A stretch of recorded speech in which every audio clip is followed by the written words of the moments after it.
처음엔 저도 며느리를 친딸처럼 아껴주려고 했어요. 결혼할 때 제 전 재산을 털어 아들 집을 사줬고 같이 살면서 부족함 없이 도와주려고 했죠. 그런데 며느리는 대놓고 저를 무시하더군요. 집에서 마주쳐도 인사는커녕 휴대폰만 만지작거리고 제가 밥을 차려도 젓가락 한 번 안 들고 배달 음식 시켜 먹고요. 뭐 저랑 입맛이 다를 수도 있으니까 이해하려 했죠. 근데 어느 날은요. 며느리 친정 식구들이 집에 놀러 왔어요. 저도 손님 오셨으니 정성껏 밥을 차렸죠. 그런데 밥을 먹으면서 아무도 저한테 말을 걸지 않더라고요. 심지어 제가 말을 해도 대답도 안 해요. 마치 제가 이 집에 없는 사람이라도 되는 것처럼요. 그 순간 알았어요. 아, 이 사람들은 나를 집주인도 아니고 가족도 아니라고 생각하는구나. 안녕하세요. 사연 세상입니다. 오늘도 인생의 지혜를 나누는 시간 함께 해주셔서 감사합니다. 살다 보면 정말 기가 막히고 억울한 순간이 찾아올 때가 있죠. 오늘은 78세 김미자 할머니의 이야기를 들려드리려고 합니다. 이야기를 듣다 보면 아, 저건 너무했네 싶을 수도 있고 진짜 속 시원하다 싶을 수도 있을 겁니다. 본격적인 이야기 시작 전에 구독과 좋아요 한 번씩 눌러주시고요. 비슷한 경험이 있거나 나누고 싶은 이야기가 있다면 댓글로 남겨주세요. 그럼 지금부터 시작하겠습니다. 안녕하세요. 저는 올해 78세, 이름은 김미자입니다. 제가 이 나이 먹고 이렇게 살 줄 알았으면 진작 이렇게 했을 겁니다. 아니, 이렇게까지 안 당하고 살았겠죠. 저는 남편 먼저 보내고 아들 하나만 바라보며 평생을 살아왔어요. 젊었을 때는 없는 살림에 장사도 해보고 식당 일도 해가며 아들 하나만큼은 남부럽지 않게 키우려고 악착같이 살았죠. 남들처럼 좋은 대학 보내고 좋은 직장까지 잡았을 때 저는 이제 조금 편해질 줄 알았어요. 그런데 아니었어요. 아들이 결혼하고 나니까 저는 집안에서 투명인간이 되어버렸습니다. 더 어이없는 건 제 아들이었어요. 제가 그날 너무 속상해서 너희 가족이 날 왜 이렇게 대하냐고 했더니 아들이 하는 말이 더 기가 막혀요. 엄마, 요즘 세대는 그래. 좀 이해해요. 그냥 편하게 지내세요. 제가 이 집을 사줬는데 그 집에서 제가 쫓겨난 느낌이었어요. 그래서 저는 결심했습니다. 이대로 더는 못 산다고요. 그날 밤 저는 한숨도 못 잤어요. 아들이 결혼한 후 나를 서서히 밀어내는 것 같긴 했지만 설마 이 정도일 줄은 몰랐어요. 며느리뿐만 아니라 사돈댁까지 나를 무시하는데 내 친아들은 아무 말도 안 하고 그냥 넘어가더라고요. 그래도 한때는 내가 목숨 걸고 키운 아들이었어요. 그래, 한 번만 더 참아보자. 한 번만 더. 그렇게 제 속을 달래면서 버텼어요. 그런데요, 시간이 갈수록 며느리의 태도는 더 심해졌어요. 아침에 나와서 마주치면 눈도 안 마주치고 말도 없이 자기 방으로 쏙 들어가 버리더라고요. 저녁에 가족끼리 밥을 먹는 일? 그건 아예 사라졌어요. 그뿐만이 아니었어요. 며느리는 집에서 친구들을 불러서 파티까지 하더라고요. 저는 방 안에서 쭈그리고 앉아 있는데 거실에서는 시끄럽게 웃고 떠들고 그게 한두 번이 아니었어요. 그러다 어느 날 아주 결정적인 일이 벌어졌어요. 그날도 집에서 며느리, 친구들이 놀고 있었어요. 저는 방에서 조용히 쉬고 있었죠. 그런데 화장실을 가려고 나왔는데 며느리 친구 중 하나가 저를 보고 이러더군요. 여기 누가 사세요? 이게 무슨 말인가 싶었죠. 그랬더니 며느리가 피식 웃으면서 하는 말이 그냥 우리 시어머니야. 원래 같이 살던 분인데 그냥 방에 계셔 신경 쓰지 마. 순간 가슴이 철렁 내려앉았어요. 저를 같이 사는 가족이 아니라 그냥 방에 있는 사람 취급하더라고요. 그때 깨달았어요. 이 집에서 나는 더 이상 가족이 아니구나. 그날 밤 저는 평생 한 번도 안 했던 일을 했어요. 거울 앞에 앉아서 제 얼굴을 봤어요. 주름이 깊이 패인 내 얼굴, 한숨과 눈물로 얼룩진 내 모습, 그리고 속으로 되뇌었어요. 이제 끝내자. 내가 참아서 달라질 게 없다면 이제는 내가 바뀌어야 할 때다. 그리고 저는 결단을 내렸습니다.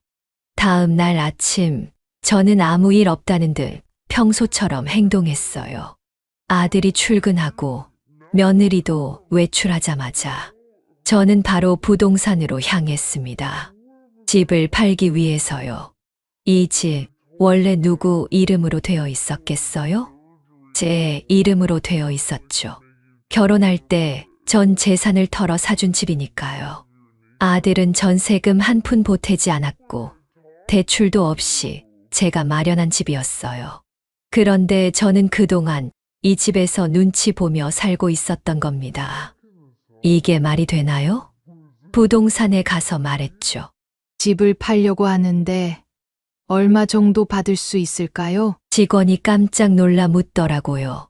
지금 이 집에 가족이랑 같이 사시는 거 아니세요? 그래서 대답했죠. 아니요.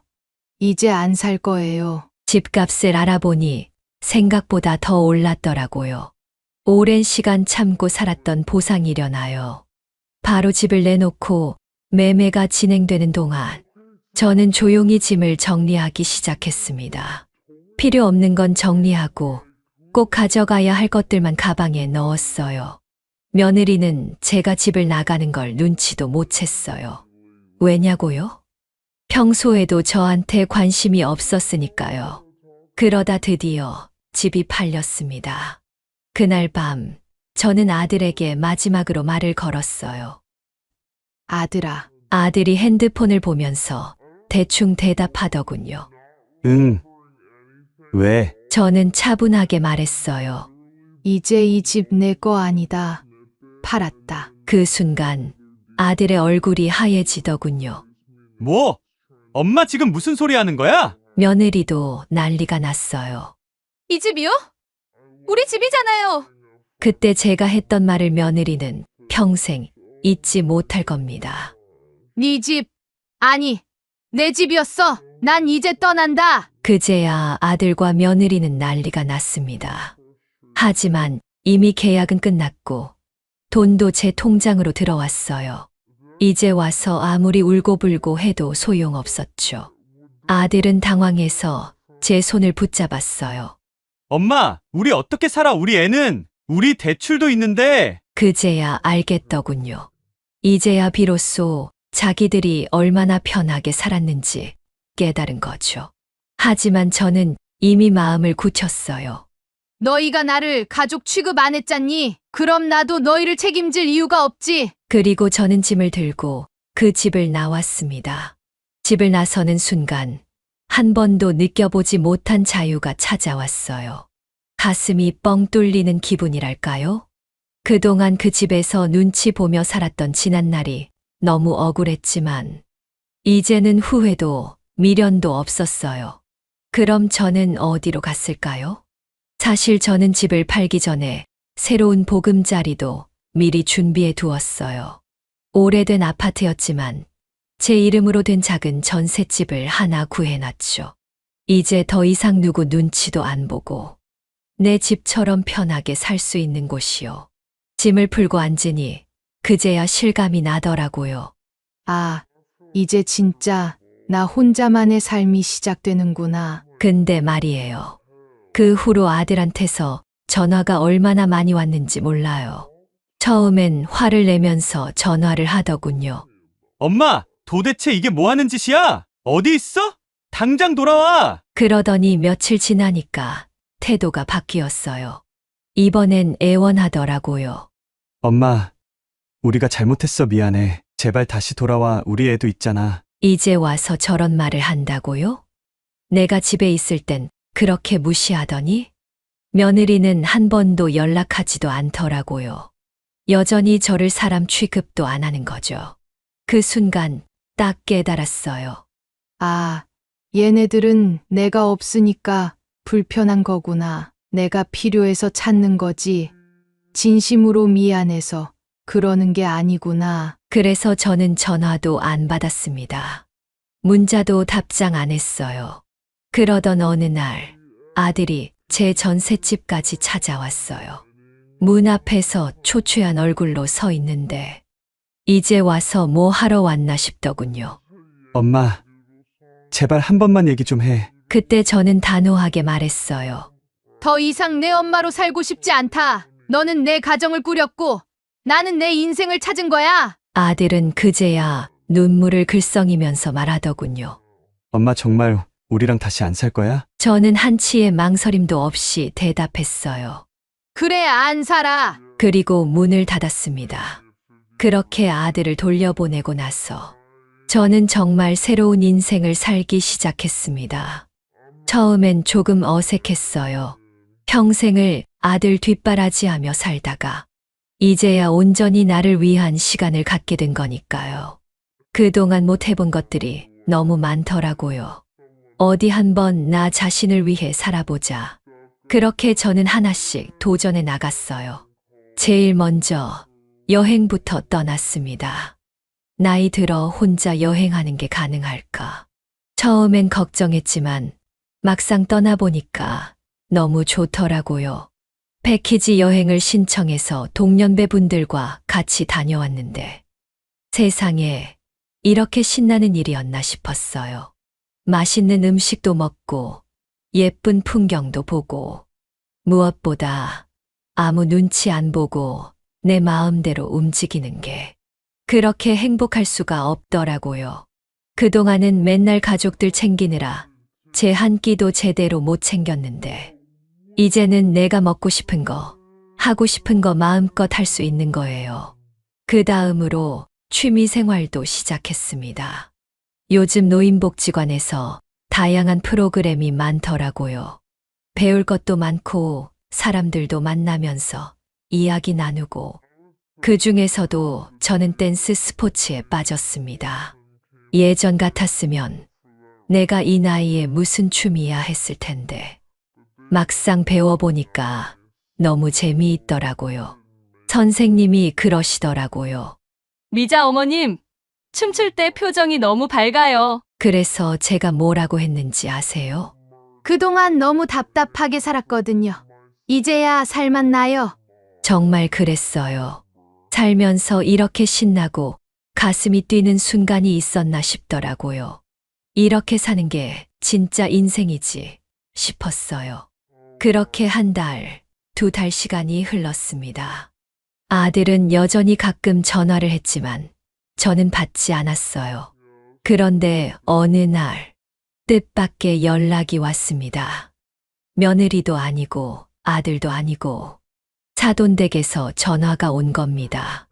어머님, 저희가 한번 찾아뵈도 될까요? 이게 무슨 일일까요? 사돈댁이 왜 저를 찾아오겠다는 걸까요? 그 이유가 정말 어이가 없었습니다. 사돈댁에서 연락이 왔을 때 솔직히 좀 놀랐어요. 평소에 나를 투명인간 취급하던 사람들이 왜 갑자기 전화를 했을까? 처음엔 안 받으려고 했어요. 그런데 계속해서 전화가 오더라고요. 그래서 한 번 받아봤죠. 목소리는 공손했지만 저는 이미 그 사람들이 어떤 사람인지 잘 알고 있었어요. 그래서 단호하게 대답했죠. 무슨 일이신데요? 그랬더니 뜸을 들이다가 말하더라고요. 아, 사실 우리 애들이 요즘 좀 힘들어하는 것 같아서요. 혹시 어머님이 다시 돌아가 주시면 어떨까 해서요. 어이가 없어서 헛웃음이 나오더라고요. 이제 와서 내가 필요하다고? 그동안 그렇게 나를 무시해 놓고? 그래서 저는 냉정하게 말했어요. 그 집에서 저를 사람 취급도 안 하시던 분들이 이제 와서 왜 저를 찾으세요? 그랬더니 말끝을 흐리면서 자기들도 너무 미안했다고 하더라고요. 아들이랑 며느리가 요즘 경제적으로 힘들고 애까지 돌보느라 정신이 없다면서. 그래도 어머님이 계시면 많이 편해질 것 같아서요. 결국 도움이 필요해서 나를 찾는 거였어요. 이제야 인정하는 거죠. 내가 있을 땐 불편했을지 몰라도 막상 없어지고 나니까 그게 당연한 게 아니었다는 걸 깨달은 거예요. 그래서 저는 단호하게 말했습니다. 저는 이제 저를 위해 살 겁니다. 다시는 그 집으로 돌아가지 않아요. 저를 필요할 때만 찾는 그런 가족은 저한테 필요 없습니다. 차돈댁은 당황한 것 같았어요. 그동안 늘 참기만 했던 내가 이렇게 강하게 나오니까 놀랐겠죠. 그렇게 통화를 끊고 나니까 속이 다 후련하더라고요. 예전 같았으면 마음 약해져서 그래도 내가 가야 하나 고민했을 텐데 이제는 그런 생각이 전혀 안 들었어요. 그때부터 저는 더 적극적으로 내 삶을 즐기기로 했습니다. 이제 김미자 인생 2막 본격적으로 시작해야죠.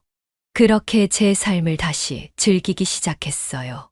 아침에 일어나면 눈치 볼 필요 없이 내가 먹고 싶은 걸 해 먹고 동네 친구들과 산책도 가고 시간 날 때마다 노인복지관에 가서 댄스 스포츠도 배우고 주말에는 근교 여행도 다녀오고요.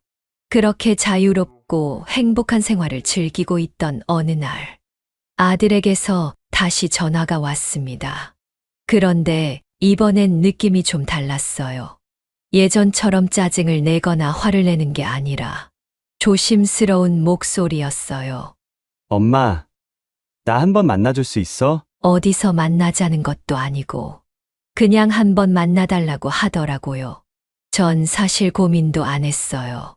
그냥 단호하게 거절할 생각이었죠. 그런데 갑자기 궁금해졌어요.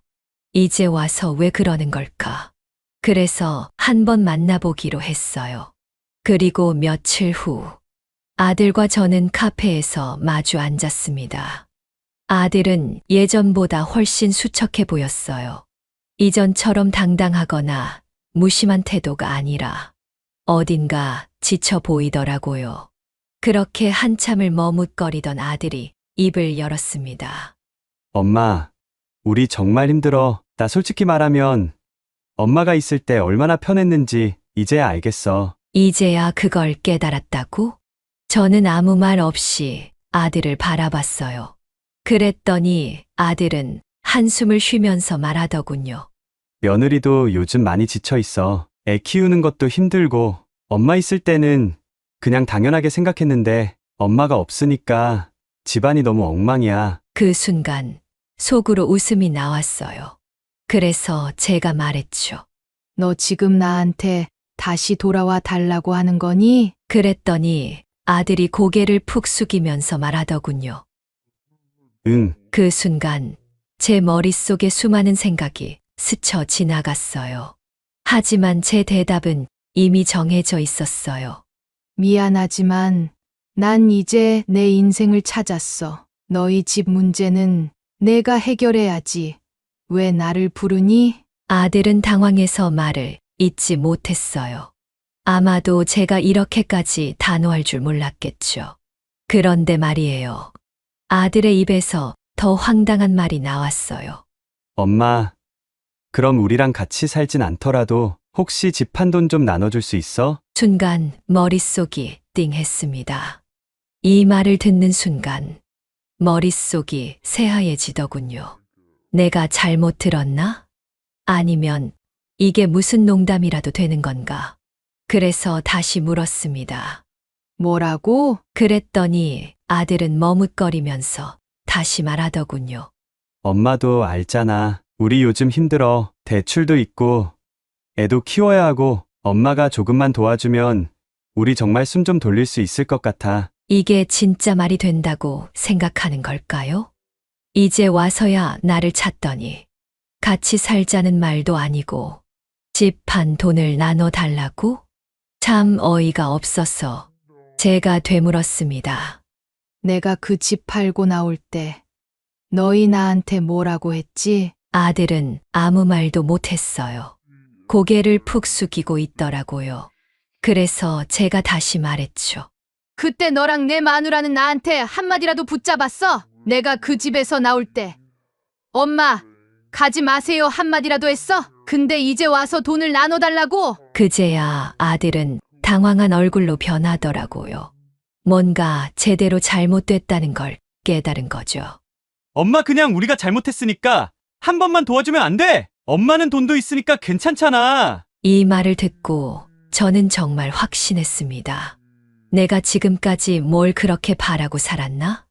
이 사람들은 결국 내 마음을 헤아려 주는 게 아니라 나를 돈 주는 사람으로밖에 생각하지 않는구나. 그 순간 이전까지 쌓아온 미련, 정, 모든 게 싹 사라졌어요. 그래서 저는 단호하게 말했습니다.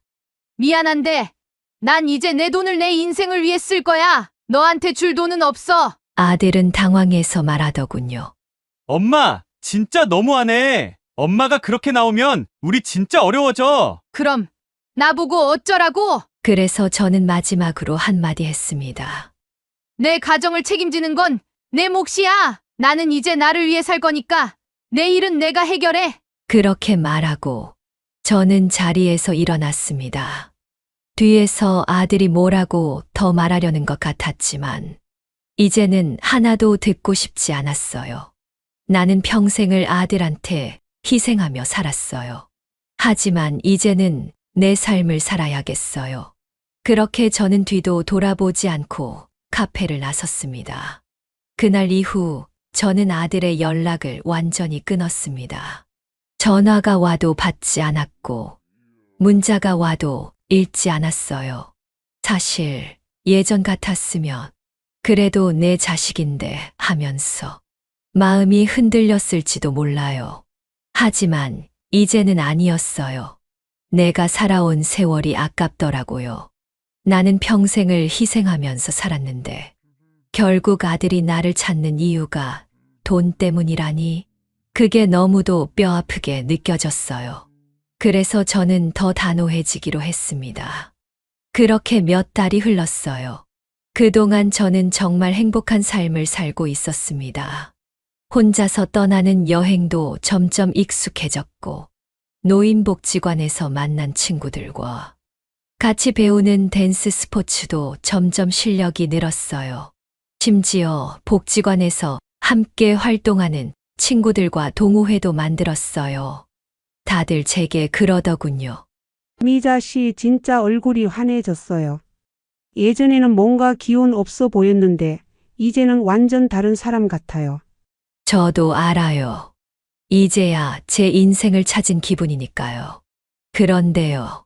그렇게 저만의 삶을 살아가고 있을 때 갑자기 뜻밖의 연락이 왔습니다. 이번엔 아들도 아니고 며느리도 아니었어요. 아들네 집을 새로 산 사람에게서 연락이 온 겁니다. 아들네 집을 새로 산 사람에게 연락이 왔을 때 솔직히 조금 놀랐어요.